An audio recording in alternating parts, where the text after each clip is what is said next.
Sasa hawa wakiwa watu wazima wanatakiwa wajielewe, kwa sababu hakuna mtu anayeweza kuwa na kubembeleza siku zote. Kwa hiyo wanatakiwa kujifahamu kwamba ugumu wa maisha na utafutaji na nini, tunaweza tukasahau kukupigia simu. Kwa hiyo huna sababu ya kuleta mgogoro kwenye familia kwa sababu hujapigiwa simu mara nyingi. Kwa sababu baadaye tukikuhamisha kwenye tatizo la afya ya akili tunakuona una kichaa. Kwa nini wewe ni attention seeker?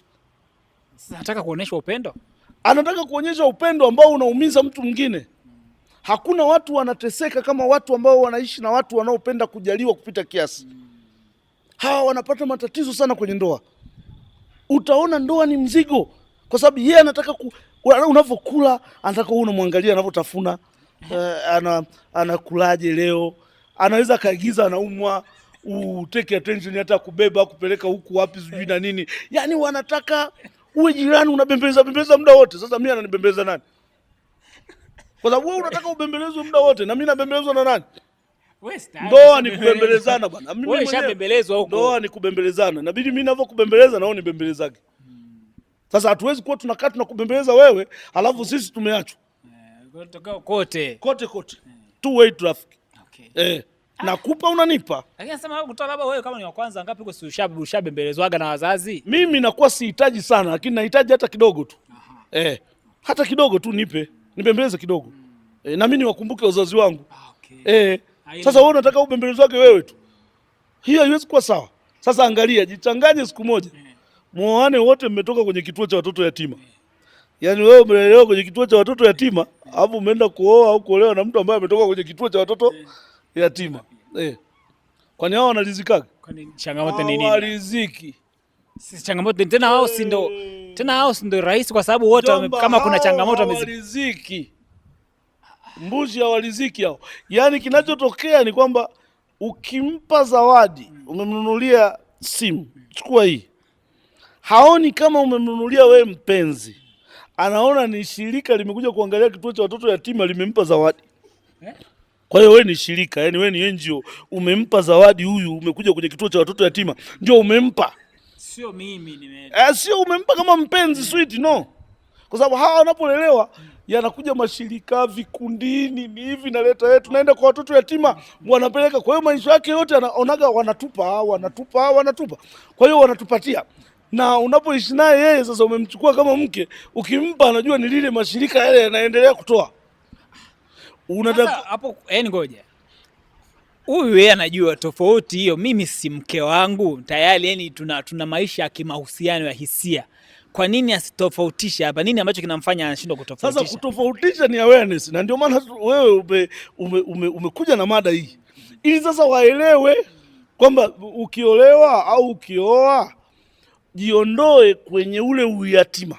Uwe unajua kwamba kwenye mahusiano tunapeanaga zawadi. Kwa hiyo sisi sio shirika, mimi sio shirika nakupa wewe. Jiondoe kwenye ile misaada uliokuwa unaletewa kwenye kituo cha watoto yatima kwamba hii sasa napewa kama na mpenzi. Huyu ni mpenzi ananipa. Na kingine uyatima unaisha. Yaani huwezi kuwa wewe na miaka 30 halafu bado unajiona mimi yatima. Yatima mwisho miaka 18. Kwa hiyo wewe sasa ni mtu mzima. Uelewe kwamba tunatakiwa tukutreat kama mtu mzima. Kwa sababu ukiwa na miaka 30 unasema mimi yatima. Mbona kama hivyo basi wote sisi tutakuwa mayatima? Kwani kwenye miaka 40, 30 si watu wengi wamefiwa na wazazi. Wamefiwa na wazazi mmoja, wengine wamefiwa na wazazi wote wawili. Kwa hiyo kila mtu anaweza kuwa ana pati ya uyatima ndani yake. Kwa hiyo na wewe uliotoka kutokana na kituo cha watoto yatima, uyatima una mwisho. Ni Dr. Mgina, yeye ni mtaalamu wa masuala ya saikolojia. Tunazungumza naye hapa kuhusiana na masuala ambayo yanakuwezesha wewe kufahamu na kutambua namna ya kuchagua ni mtu yupi ambaye itakuwa sahihi kwako, lakini pia niweze kuishi namna gani na mtu ambaye niko naye, kwa maana tunazungumzia kuna masuala ya mahusiano kwenye ndoa, kwenye hatua ambayo sasa unakuwa umefikia, lazima ujue unaishije. Kama tayari unaye wa hatua gani hiyo, basi utaishi naye kwa namna gani, ujifunze. Kama bado huna, basi ujue unachagua, na kama utakamchagua basi ni namna ambavyo tunatamani pia uweze kufahamu namna ya kuweza kuishi na mtu kwa sababu ya tabia na asili ambayo inazungumzwa hapa kisaikolojia. Dr. Mgina, sasa tumewatizama hawa. Kuna hawa watoto wa mwisho. Ndio. Hawa watoto wa mwisho wamekuwa na stori nyingi sana. Hebu sasa utusaidie pengine kisaikolojia. Kwao limekaaje? Mimi na mpenzi, na mke, na mchumba, ni mtoto wa mwisho.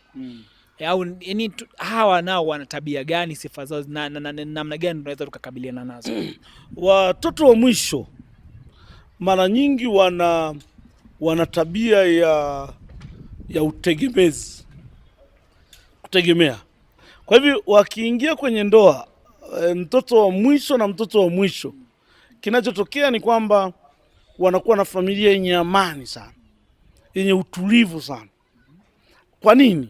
Kwa sababu wao wakipata matatizo wanaye mtu wa kumpigia simu kwamba bwana, hapa leo hatuna chakula, na ndani wanakubaliana, wewe bwana, hebu mpigie dada yako na mimi nampigia kakangu. Kwa hiyo wewe unampigia dada, unampigia kakako, wanapata, wakipata hivyo 20 wanatulia. Hawa wanakuwaga na watoto wengi sana kwa sababu muda mwingi wanatumia kupumzika, kutafuta watoto. Wanapenda kustarehe kwa sababu wakipata tatizo kuna watu wanawasaidia. Kwa hiyo mtoto wa mwisho, huwezi ukakaa familia watoto wa mwisho ukategemea kwamba eti watakuwa watu wa kugombana sana. Hawagombanagi hao. Kwa sababu wewe mpigie kakako, mpigie dadako, mpigie fulani. Kwa hiyo wakipata huko kote wanakuwa na utulivu. Wakiishiwa wanapiga simu tena. Yaani wanatafuta wao, wakikosa wanawapigia simu ndugu zao, wanapata. Kwa hiyo uzuri wa ile familia ni kwamba hawagombani, lakini pia hawapati changamoto nyingi za utafutaji. Wanakuwa na utulivu sana wa kiakili kwa sababu wana watu ambao wanawatazama. Pengine wakati fulani wazazi wanawatazama wao, alafu na nyinyi kaka na dada mnawatazama wao, kwa hiyo wanaona wako salama. Kwa hiyo maisha yao yanakuwa vile wanavyopendana ndio mtaji wao. Kwa hiyo wao wanakuwa na utulivu. Kwa kumbe mtaji wa mtoto wa mwisho na wa mwisho ni utulivu. Ni upendo tu. Kama wanapendana basi mambo mengine watapewa na kaka zao na dada zao, na pengine wazazi wanawaambia wale wakubwa kwamba wasaidieni wale. Na wanasaidiwa. Wanatulia. Wanatulia. Na ndio maana wakati fulani wanaingia kwenye uraibu. Kwenye matatizo ya pombe, umalaya kwa urahisi sana, kwa sababu wakati fulani wanapata zaidi. Kwa hivyo wasipokuwa makini wanawekeza kwenye mambo ya kipuzi. Ndio. Sasa kwa mimi labda mtoto wa kwanza nikamuoa huyu wa mwisho. Ukimuoa mtoto wa mwisho, wa kwanza utapata utulivu sana kwa sababu yeye akusumbui, akuulizi lolote, wewe unaleta kila kitu. Na mtoto wa kwanza ni kuhudumia. Kwa hiyo hata yule wa mwisho atatulia kwa sababu ataona unamhudumia kila kitu na anakusikiliza. Kwa hiyo logic ni ile ile, mtoto wa kwanza na wa pili anaenda kwa mtoto wa tatu na kuendelea, kwa sababu wale wana uwezo wa kutulia na kusikiliza na kuvumilia na kusema kwa kuangalia mazingira na wakati na anasema nini. Hakurupuki kusema tu. Wanataja kwamba hao wanadeka sana, kwa lazima uwe mtu ambaye unajua sana, kama ni mume au ni mke lazima ajue sana namna ya kumbembeleza sana mwenzake. Kudeka kwao ni kwamba hawataki purukushani. Anataka akija kwako anataka uwe kila kitu kwake. Yaani mpe kila kitu na amua mwenyewe. Usimpe makazi ya kufikiria sijui tunajenga wapi, amwaga. Wewe mwenyewe huko. Na yeye akiona linakuwa zito anamuuliza kaka yake au dada yake. Ili tunafanyaje? Kwa sababu yeye hataki mambo ya mahangaiko na mateso. Ndio, sasa anapouliza watu wanasema anadeka. No. Yeye ana watu wa kuatulia mzigo. Ndio. Sasa akiwa kiongozi hamwendi mbele. Kwa nini? Kwa sababu yeye anakuwa anawategemea nyinyi huko subordinate. Yaani yeye yuko juu, hapo anawategemea nyinyi huko. Mfanye. Wasaidizi wake nyinyi ndio mfanye. Sasa msipojua hiyo mnapata shida. Ni lazima ujue kwamba uko na watu wa aina gani. Kwa hiyo hata kwenye taasisi hizi za maeneo maofisini na nini, lazima kuangalia wewe una watu wengi wa aina gani. Kama una watoto wa kwanza, ujue wote wanataka kuwa viongozi. Na watoto wa kwanza na wa pili wote. Kama una watoto wa pili wengi kwenye taasisi, ujue ubishi mle. Ukiagiza hiki watu wafanye, anasema hivi. Ukisema hivi anasema hivi. Muda wa kuhisi kama anaonewa yeye mwingi. Muda wote kuona hii sio. Ni kubisha tu kila jambo. Vitu haviendi. Mnakaa mnabishana tu kwenye vikao. Ujue hapa na watoto wa pili wengi. Ukikaa mahali unaona kwamba hawa watu mbona wako kimya sana, kila kitu wanategemea mimi. Ujue wafanyakazi wengi ulionao ni watoto 3, 4 na kuendelea. Okay. Ukiwa na watoto 5, 6 wengi kwenye ofisi ndio wafanyakazi, watakuwa na daily relaxation tu. Mwisho wa mwaka, kwani hatuendi Ngorongoro, kwani hatuendi Ruaha kupumzika? Huyu unafanya kazi, hakuna hata zawadi za bonus, hakuna. Yani wao ni kudai kupewa tu, lakini strategy za kutafuta hawana. Tunaweza kaa tuna mengi baada ya kuendelea kuyazungumza, lakini pengine kwa kuelekea kwenye uhitimisho la mazungumzo yetu haya, tuanze kwanza na familia kabla ya kwenda kwenye masuala ya ofisi na nini. Unashauri watu wafanye nini kuyafahamu sasa haya mambo ili iwe rahisi kwao kuweza kuishi vizuri na familia, kama kwenye mahusiano yako yaweze kwenda vizuri, kwa maana ndoa yako, watoto na nini? Hii tuliyoizungumzia ya nafasi na sifa ya kila mtoto, hiyo ni nature. Lakini sasa kuna wakati mwingine unampata labda mtoto ambaye ni wa kwanza au wa tatu, lakini ana madaraka makubwa sana ofisini. Ni mtoto wa 3 lakini ana madaraka makubwa ofisini. Yale yanaweza kumbadilisha akaja kuwa na tabia kama ya mtoto wa kwanza. Kwa hiyo unapokuwa upo kwenye ndoa, ni lazima uweze kujua kwamba mimi ni first born, mke wangu ni third born, ni mtoto wa 3. Hapo mmepatia, lakini mazingira nacha sasa inaweza ikambadilisha, kwamba sei labda mkeo wewe, labda tuchukulie ni mkurugenzi, ni mkuu wa wilaya, ni mkuu wa mkoa. Huyu amezoea kuamua huko, ana watu wako chini yake. Kwa hiyo ina maana anaporudi nyumbani hawezi kurudi tena katika nafasi ile ndogo.